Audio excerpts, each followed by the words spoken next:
I'm actually going to an actual jail. And an actual prison is no like juvenile. Yep, they can trial me as an adult for the next year. I'm so scared. I'm gonna get my ass beat in there. I want my mom. 오늘도 영상 기다려주셨던 분들께 진심으로 감사드리고요. 제가 더 자주 업로드하고 싶은데 저도 본업이 있다 보니 제 퇴근하고 영상을 촬영하거나 아니면 주말에 준비를 하는 편이에요. 그래서 그렇게 여유가 많지는 않습니다. 하지만 그 기다려주시는 분들도 많이 계시고 응원해주시는 분들도 너무 감사하기 때문에 최대한 많이 제작해보려고 해요. 근데 조금 늦더라도 양해해주시고요. 예, 앞으로도 많이 응원해주시면 감사하겠습니다. 오늘 사건의 배경에는 10대 청소년들이 저지르는 잔혹한 범죄와 관련이 있어요. 제가 생각할 때 10대 청소년 범죄의 특징이 몇 가지가 있는데요. 그 중 하나가 범행 동기가 명확하지 않다는 거예요. 그러니까 어린 아이들이 범행을 저지르고 나서 너 왜 그랬어? 라고 물어보면 그냥 제가 기분이 안 좋아서요. 제가 마음에 안 들어서요. 이런 핑계들이 이제 간혹 나와요. 그래서 정말 범행 동기가 명확하지 않구나라는 생각을 하게 됐고요. 두 번째는 범행 수법이 매우 잔혹하다는 거예요. 범행 상대를 이미 살해했음에도 불구하고 확인 사살을 하는 경우도 있고, 그리고 이제 한 명이 아니라 여러 명을 살해하는 경우도 많고요. 그리고 이미 한 명의 상대를 살해해 놓고 다른 피해자가 그 광경을 지켜보게 한다든지, 그런 식으로 범행의 수법이 정말 성인 못지않게 잔혹한 경우가 많이 있는 것 같아요. 그리고 마지막은 20대 아이들은 반성을 잘 하질 않아요. 법원에 가서도 태도가 불량하고 반성문도 그냥 정말 형량을 줄이기 위해서 가식으로 작성하는 경우가 많이 있는 것 같아요. 오늘 소개해드릴 사건도 5명의 10대 청소년들이 15살 어린 소년을 무참하게 살해하고 시신을 훼손하고 유기까지 한 그런 끔찍한 사건입니다. 그럼 한번 시작해 볼게요. 1996년 1월 미국 플로리다주에 있는 작은 마을 벨비우에서는 세스 잭슨이라는 어린 아이가 태어났습니다. 아버지 스캇과 어머니 소니아 사이에서 태어났고요. 이들 부부에게는 총 3명의 아들이 있었다고 해요. 잭슨은 이제 무럭무럭 잘 자라서 나중에 UFC 선수를 꿈꾸는 그런 청년으로 성장했습니다. 고등학교에 처음 입학했을 때 그에게는 여자친구가 생겼어요. 그녀의 이름은 앰버 화이트였고요. 잭슨과 동갑내기인 같은 학교 학생이었습니다. 이 둘은 관심사도 비슷하고 취미도 잘 맞고 대화도 잘 통했다고 해요. 그래서 초반에는 잘 지내는 그런 교내에서 유명한 커플이었습니다.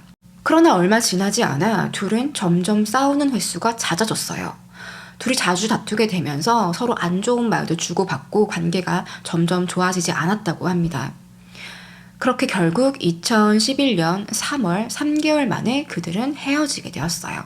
충분히 있을 수 있는 일이죠. 고등학교에서 잠깐 사귀고 헤어지고 충분히 어린 시절에 있을 수 있는 일이었을 것 같아요.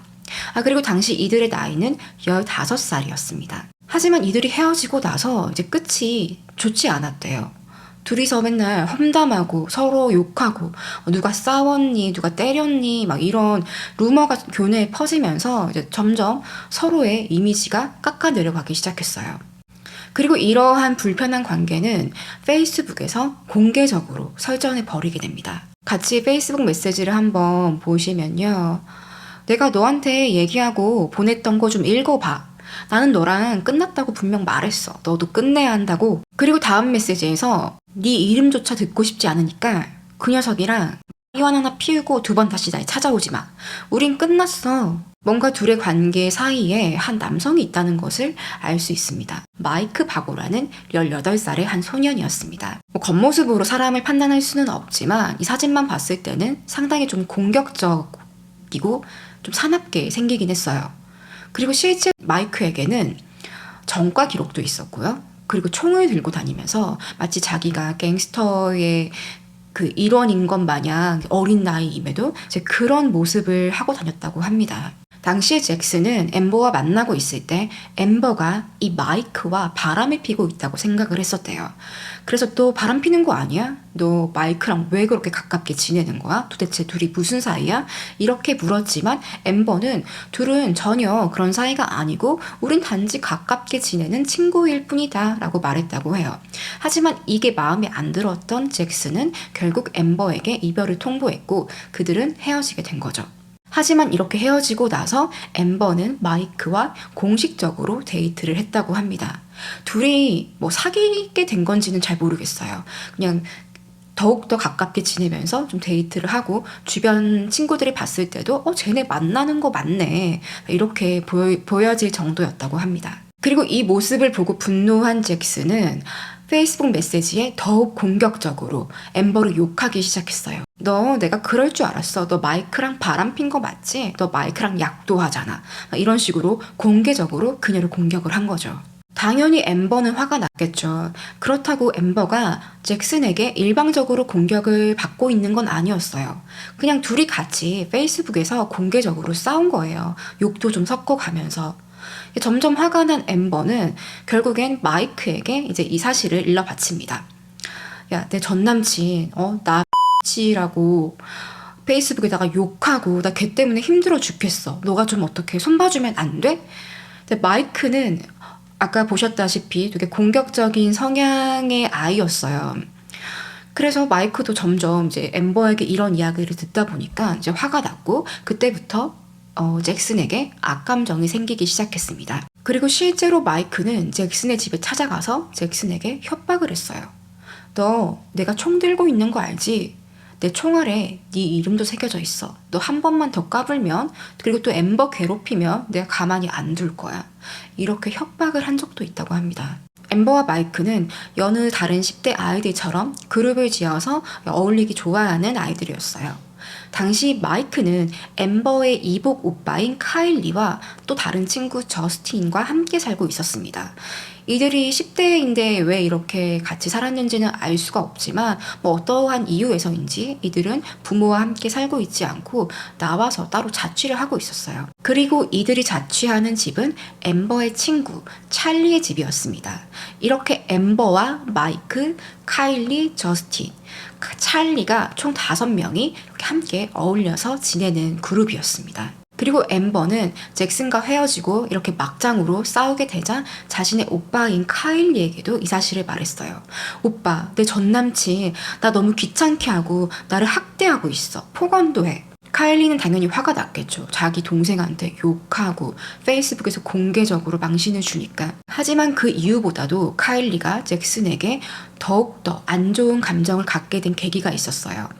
바로 그건 카일리의 전 여친이 잭슨과 가깝게 지낸다는 이유였습니다. 이건 카일리 주장이에요.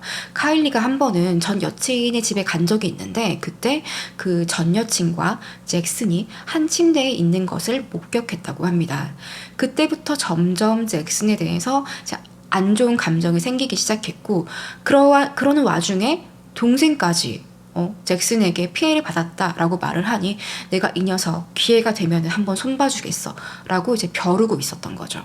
2011년 4월 17일 늦은 저녁 시간 엠버는 헤어졌던 잭슨에게 문자 메시지를 보냅니다. 우리 얘기 좀 할까? 나랑 얘기하자고? 뭔가 해결해야 할 문제가 좀 있어. 무슨 말이야? 나한테 지금 연락 좀 해줄래? 그러지 뭐. 내 친구 찰리가 같이 올 거야. 걔는 나랑 너 사이에 벌어진 일을 다 알고 있고 걔 도움이 필요해서 같이 가는 거야. 그래도 괜찮지? 그리고 아무에게도 우리가 만날 거라는 걸 얘기하지 마. 누가 알기 전에 우리가 이 문제를 잘 해결할 수 있는지 알고 싶어. 엠버, 그렇게 갑자기 그런 식으로 얘기하면 난 너한테 쓸 시간이 없어. 당시 엠버와 잭슨은 사이가 정말 좋지 않았어요. 그런데 어느 날 이제 엠버가 잭슨에게 우리 좀 잘 해결해보자. 우리 이렇게 막장으로 가지 말고 좋게 대화로 풀어보자 라고 문자 메시지를 보냅니다. 하지만 잭슨은 뭔가 꺼름칙했어요. 이거 얘가 나 불러내가지고 나한테 해코지 하는 것 아닐까? 왜 다른 사람들한테 말하지 말고 오라고 할까? 조금 불안한 마음을 가지고 있긴 했어요. 하지만 그래도 혹시 모르니까 그래도 우리가 이렇게 더 이상 싸우지 않고 좋은 관계로 풀어갈 수 있을지도 모르니까 이제 그런 기대를 하면서 앰버를 찾아갑니다. 그리고 우리가 예상하는 대로 잭슨은 다시 가족들 곁으로 돌아오지 못했어요.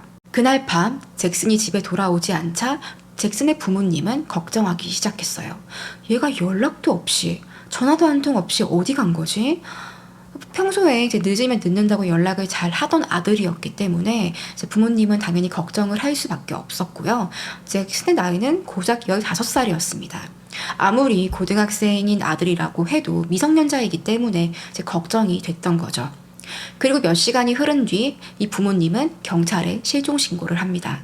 다음 날 잭슨의 실종 전단이 마을에 뿌려지고 지역 뉴스에서는 그의 실종 사실이 이제 보도되기 시작했어요. 이날 앰버의 그 이복 오빠 카일리는 엄마와 함께 TV를 보고 있는데 이제 뉴스에서 잭슨의 실종 소식이 나오는 겁니다. 그리고 카일리는 놀라운 사실을 얘기해요.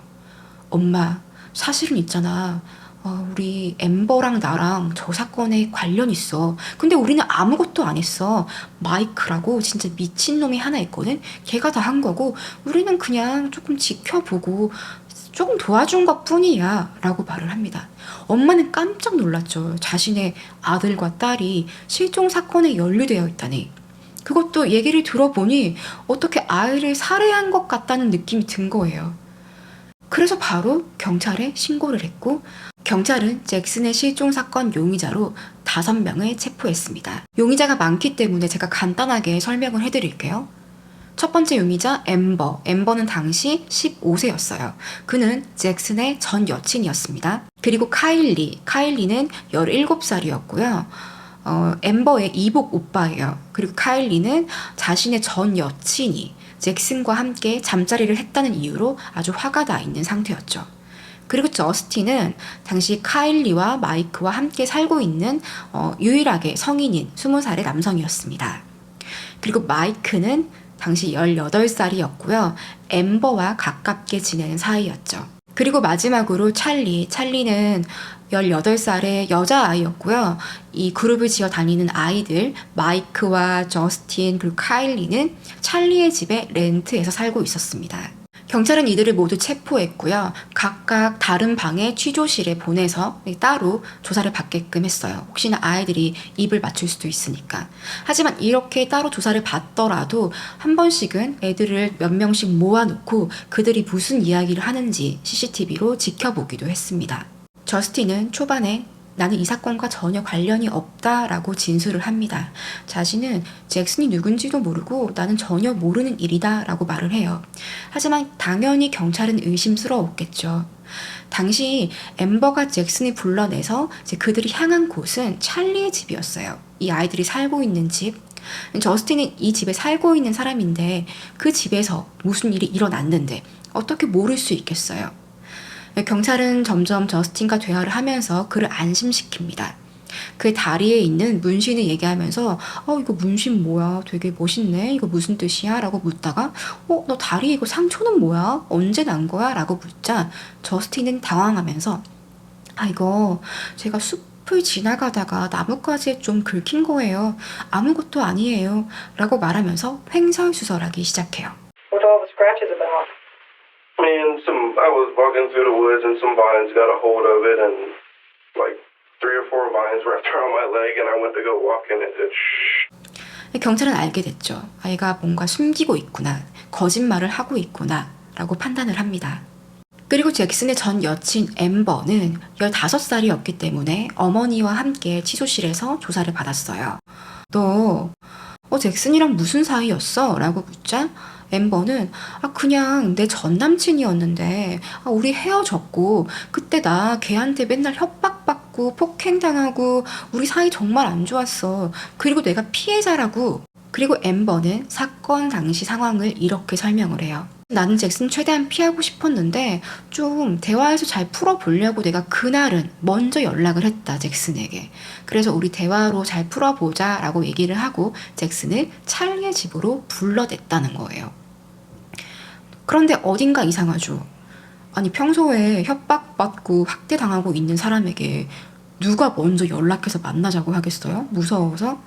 그러니까 어딘가 이런 점이 이제 그들이 거짓말을 하고 있다라고 경찰이 생각하게 만드는 거죠. 그리고 앰버는 계속해서 이렇게 주장합니다. 잭슨이 찰리의 집으로 왔을 때 나는 대화를 시도하려고 했지만 갑자기 자신의 오빠인 카일리가 긴 막대기를 들고 와서 잭슨을 폭행했다는 거예요. 그리고 이후엔 자신이 너무 무서워서 다른 방으로 도망가서 그 이유는 잘 알지 못한다 라고 주장을 합니다. 계속해서 아마도 마이크가 잭슨을 살해한 것 같고 살해를 하고 나서 나는 마이크와 다음날 하루 종일 집에 같이 있었다 라고 진술을 해요. 하지만 이 집에 있었던 찰리의 진술은 다릅니다. 찰리 또한 마이크가 잭슨을 살해했을 것이라고 진술을 했어요. 하지만 찰리는 마이크가 사건이 있고 나서 바로 도주했다라고 말합니다. 경찰은 아이들의 진술이 너무 다르자 이제 점점 화가 났겠죠.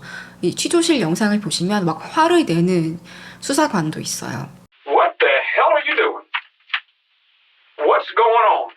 이들이 말하는 게 어떤 게 거짓인지, 어떤 게 진실인지를 잘 가려서 그 내용을 종합해서 그날 무슨 일이 있었는지 이제 파악을 해야 했던 거예요. 그래서 경찰은 죄수의 딜레마를 이용해서 이들의 진술을 이끌어냅니다. 죄수의 딜레마는 상당히 유명한 게임 이론이에요. 두 명의 용의자가 있어요. 그럼 이들을 각자 분리시키는 거예요. 근데 둘은 이미 이제 입을 맞춘 상태예요. 우리 절대 말하지 말자. 묵비권을 행사하자라고 말을 합니다. 둘 다 정말 안 불고 입을 다물고 있으면 이들은 무죄로 풀려날 가능성이 있어요. 하지만 경찰은 이렇게 제안하는 거죠. 너 진실을 말하면 내가 좀 깎아줄게 형량을. 너 만약에 옆에 있는 애가 다 불면 어떡할래? 너 혼자 다 뒤집어 쓸 거야? 이렇게 말할 때 죄수는 이제 갈등을 하기 시작하는 거죠. 나 혼자 다 뒤집어 쓸 수는 없는데? 라고 판단을 하고 이제 모든 진실을 말하게 됩니다. 그러니까 이 한 명이 아니라 이 두 명의 죄수 모두 이제 그렇게 될 가능성이 크다는 거예요. 그러면 결국에는 둘 다 가장 높은 형량을 받게 된다는 거죠. 이 죄수들은 당연히 자기에게 유리할 것이라고 생각을 하고 이제 진술을 했지만 결국에는 안 좋은 결과를 얻게 된다라는 이론입니다. 이 게임 이론은 사람들이 이러한 상황에 처해지면 높은 확률로 협동이 아닌 경쟁을 선택한다고 해요. 이제 그럴 수밖에 없는 게 이제 혹시나 상대가 나를 배신할까봐 나는 안 불고 가만히 있는데 상대가 다 불어서 쟤만 풀려나면 어떡하지? 그런 이제 불안감에 진실을 말하게 되는 거라고 합니다. 경찰이 이 죄수의 딜레마를 이용하자 이 아이들은 점점 흔들리기 시작합니다.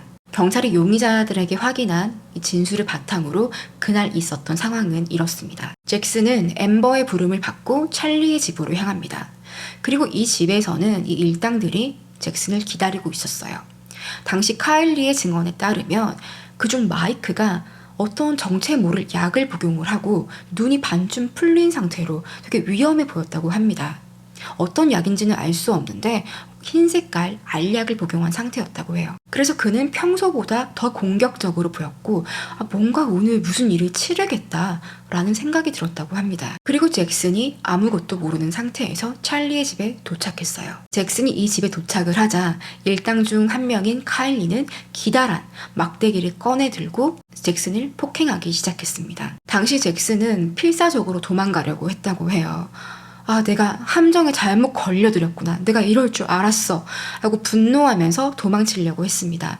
하지만 상대가 5명이에요. 그리고 카일리가 기다란 막대기, 흉기죠. 이걸로 폭행을 하고 있으니 멀리 도망갈 수가 없었던 거예요. 그 순간 이 막대기가 부러졌습니다. 이 기회를 틈타서 잭슨은 주방으로 도망쳤어요. 하지만 카일리는 도망가는 그를 다시 불러 세워서 또 다른 막대기를 가지고 와 계속해서 폭행하기 시작했습니다. 그 순간 마이크가 이렇게 외칩니다. 야, 내가 오늘 이 녀석 죽여버릴 거야. 함께 할 사람 있어? 아이들은 함께 하겠다고는 말하지 않았다고 해요. 아이들의 진술입니다. 하지만 카일리의 증언에 따르면 모두가 잭슨을 살해하는데 동의했다고 해요. 이 와중에도 카일리는 계속해서 잭슨을 폭행하고 있었어요.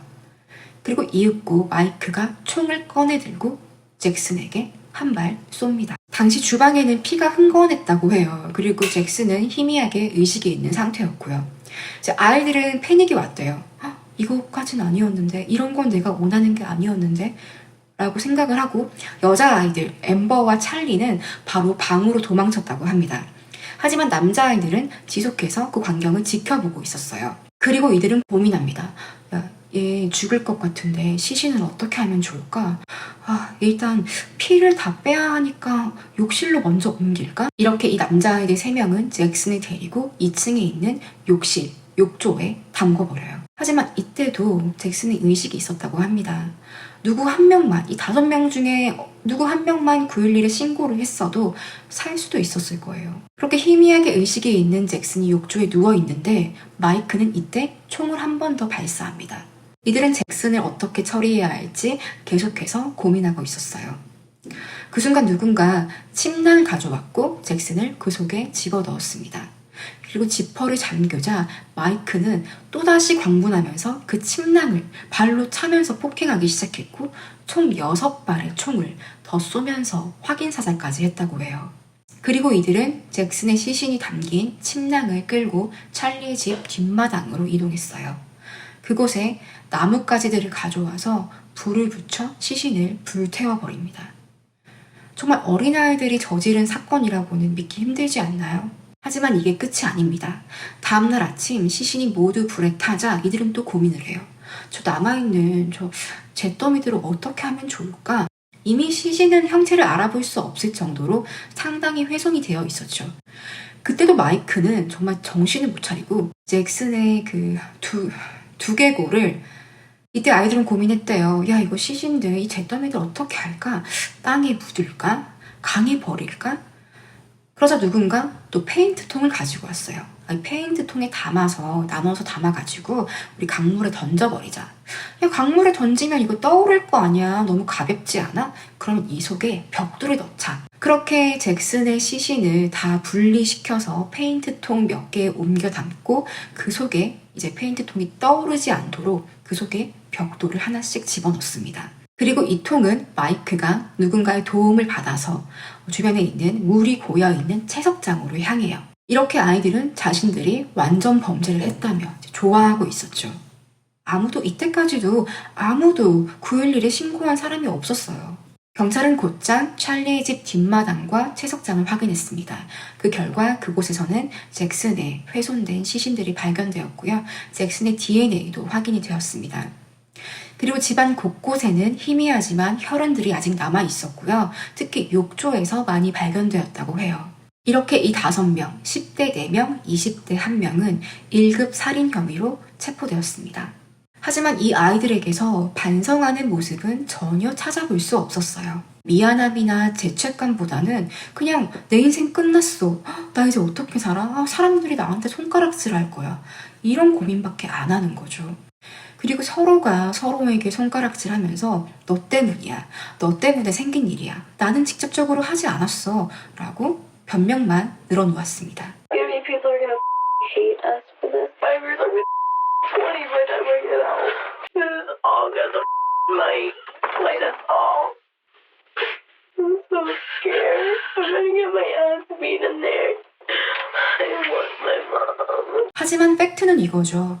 당시 사건이 일어났을 때 아무도 죄책감을 갖거나 이게 어떻게 위험한 상황인지에 대해서 전혀 인지를 하지 못했었고 아무도 경찰에 신고해서 도움을 구하려고 하지 않았다는 것입니다. 그리고 이 사건의 주범, 실제 잭슨을 총으로 쏜 주범인 마이크는 제일 마지막으로 체포되었어요.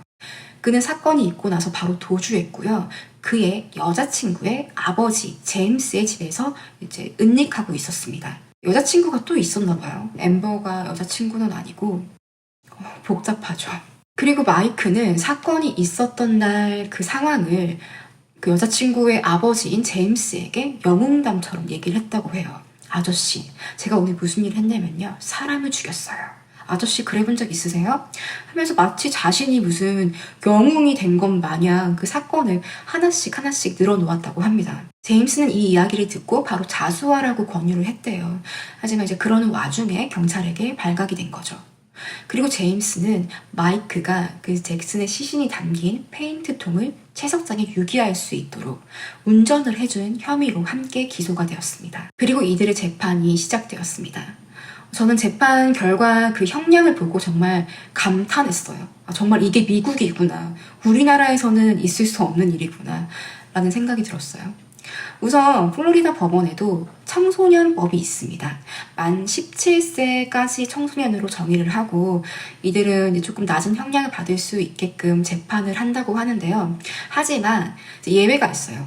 이제 범죄가 너무 심각하다. 범죄의 그 중대성 그리고 가해자들의 전과 예전에 이들이 어떤 범죄를 저질렀는지 그 범죄 기록 그리고 아이들이 반성을 하는지 안 하는지 재활 가능성이 있는지를 판단을 하고 이제 그게 없다라고 판단이 되면은 성인과 동일하게 재판을 받을 수 있다고 합니다. Because I'm actually going to an actual jail. An actual prison. It's no like juvenile. Yep, they can trial me as an adult. Yeah. 청소년법이라고 해서 형량이 낮은 것도 아니에요. 1급 살인 혐의가 있는 경우에는 최대 가석방이 없는 종신형을 선고할 수 있습니다. 자, 그러면 이 아이들의 끔찍하고 잔혹한 살인 사건의 재판 결과는 어떻게 되었는지 같이 한번 알아보도록 할게요. 우선 아이들 모두 1급 살인 혐의로 기소가 되었습니다. 그리고 이들은 단 한 명도 반성하지 않았어요. 먼저 엠버의 형량을 볼게요. 엠버는 잭슨의 전 여자친구였고 그를 사건 장소로 유인했습니다. 그리고 사건의 그 원인을 제공한 사람이에요. 당시 엠버는 15살이었는데요. 자신은 무서워서 방으로 도망갔고 이후에 마이크가 총을 들고 이 사건에 대해서 발설하면 죽여버리겠다고 협박을 받았다고 진술했습니다. 하지만 그녀는 2012년 무기징역을 선고받았고요. 항소했지만 2016년에도 다시 유죄 판결을 받았습니다. 하지만 청소년인 만큼 25년이 지나면 이제 가석방을 검토할 수 있는 기회를 준다고 해요. 가석방이 되는 게 아니라. 그래서 그녀가 25년 뒤에 다시 검토를 받게 되면 2041년이에요. 그리고 엠버의 이복 오빠 카일리는 당시 17살이었습니다. 막대기로 사정없이 잭슨을 폭행했어요. 막대기가 부러졌음에도 불구하고 다시 그를 붙잡아서 폭행하고 그리고 잭슨의 시신을 유기하고 훼손하는데 도운 혐의가 있죠. 그에게는 가석방이 없는 종신형을 선고받았습니다. 그리고 저스틴은 유일하게 20대였습니다. 그는 당연히 성인으로 재판을 받았고요. 유일하게 성인인데 그 사건 현장에 있었으면 신고를 하거나 아이들에게 좀 뭔가 조치를 취했을 수도 있는데 그리고 그는 전혀 반성하지 않았습니다. 심지어 무죄 항변서까지 제출을 했어요. 나는 아무것도 안 했다. 마이크가 잭슨을 총으로 쏴서 죽인 것이 나는 이 살인사건에 전혀 관련이 없다라고 주장을 합니다. 하지만 플로리다는 사형이 있는 주예요. 당시 법원과 검찰은 이제 저스틴에게 사형을 구형하는 것에 검토를 했다고 해요. 그걸 알게 된 저스틴이 잘못하면 나 사형 받겠는데? 라는 생각이 들자 그제서야 반성하는 척을 했다고 합니다. 그리고 그는 가석방이 없는 종신형을 선고받았어요. 그리고 마이크는 당시 18살이었고요. 당시 잭슨을 총으로 쏴서 사망에 이르게 한 주범입니다. 그리고 이것보다 더 참혹하게 그의 훼손된 이미 불에 타버린 시신의 일부를 가지고 놀기도 했어요. 마이크는 재판장에서 전혀 반성하는 모습을 보이지 않았습니다. 2019년에 배심원들의 편결이 이루어졌는데 만장일치로 배심원들이 사형을 편결했습니다. We, the jury, unanimously find that the defendant, Michael Shane Bargo Jr., should be sentenced to death. Yes. 마이크는 플로리다주에서 최연소로 사형을 선고받은 범죄자라고 해요. 그는 지금 아직 사형이 집행되지 않아서 교도소에 수감이 되어 있는 상태고요. 여러분, 플로리다주는 사형을 집행하고 있는 주예요. 그도 몇 년 뒤에는 당연히 자신의 죄에 대한 대가를 치러야 하겠죠. 그리고 마지막 한 명, 찰리. 그녀는 당시 사건 현장을 제공했어요. 종신형이 선고가 되었어요. 하지만 그 재판 과정에서 조금 문제가 있었나 봐요. 다시 재심을 하게 됩니다. 그 결과 그녀는 2급 살인 혐의로 10년형을 선고받게 되었어요. 이 사건의 피해자는 15살의 어린 나이의 소년이었어요. 하지만 가해자 또한 15살에서 20살까지의 청소년들이었던 거죠.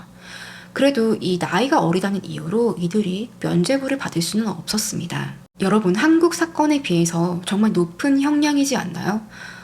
요즘에 한국에서도 막 촉법소년 나이를 더 낮춰야 된다, 이런 이슈가 나오고 있던데 그러니까 미국은 촉법 소년이라는 용어 자체가 없어요. 그냥 청소년법이 따로 있을 뿐인데 사건이 심각하다고 판단되면 바로 그냥 성인과 동일하게 이제 판결을 하는 거죠. 제가 그래서 한국에 있었던 대표적인 청소년 범죄랑 한번 비교를 해봤거든요. 제가 찾은 사건은 인천 여아 살해 사건입니다. 되게 유명해서 많이 알고 계실 것 같아요. 그 17세와 20세 여자 아이들이 9살이었나 10살짜리 어린아이를 유인해서 살해하고 그 시신을 정말 형체를 알아볼 수 없을 정도로 훼손한 뒤에 서로 보여주면서 시신을 모욕했죠. 17세의 김 씨는 20년형을 선고받았습니다.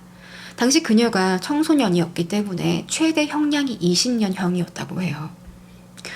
그리고 이 사건의 공모자 20살의 박 씨는 살인 방조 혐의로 13년형을 살게 되었어요.